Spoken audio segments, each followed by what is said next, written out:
खास दादी की विशेषता ये रही पूरे जीवन काल में कि कुछ भी व्यर्थ नहीं किया। कुछ भी माना कुछ भी। बाबा कहते ना, सर्व खजाने जमा करो। कहा मैं एक संकल्प भी व्यर्थ नहीं चलाती थी। अपने पे इतना अंदर अंदर अपने को घोटती थी, जोर देती थी कि मेरी बुद्धि कहीं नहीं जाए।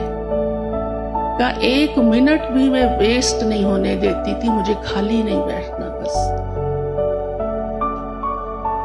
फिर तो बाबा ने सबको सेवाओं पर भेज दिया जब भारत आए 1950 में, और कहा कि जब बाबा ने भेजा, वो बातें तो आपकी सुनी हुई हैं भी, उस समय यज्ञ में पैसा नहीं था।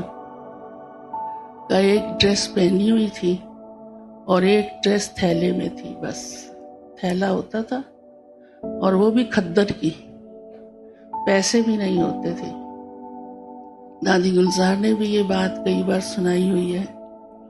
बाबा देखता था जो जो योग्य बच्चा है उसको बाबा प्रोग्राम देता था, जाओ बच्ची फलानी जगह सेवा करने जाओ।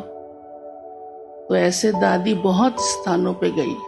दिल्ली में भी सेवा की, कमला नगर में रह के, अमृतसर में रह के सेवा की। फिर बाबा ने गुजरात भेजा, वहां रह के की। बहुत स्थानों पे भारत की, उस समय विदेश की सेवाएं तो आरंभ नहीं हुई थी। फिर बाद में अल्टीमेटली बाबा ने बॉम्बे भेजा, फिर पूना भेजा, पूना में सेट हुई। तो शुरू में सेट माना, सेट तो पहले से ही थी माना, फिर वहां की सेवाओं को पूरा अच्छी तरह से काफी सेवाएं कर करके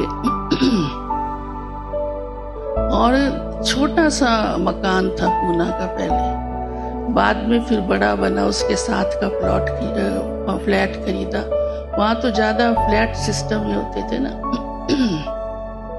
छोटे से मकान में बैठकर दादी ने बहुत सेवाओं को बढ़ाया।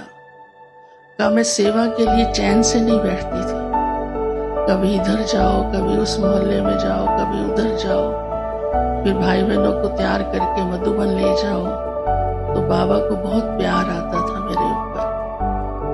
जनक बच्ची, बाबा जनक बच्ची कहता था ना। हाँ, तो ऐसे दादी की जिगरी सेवाओं की विशेषता को देखते हुए उनका पार्ट इतनी बेहद सेवाओं में खुल गया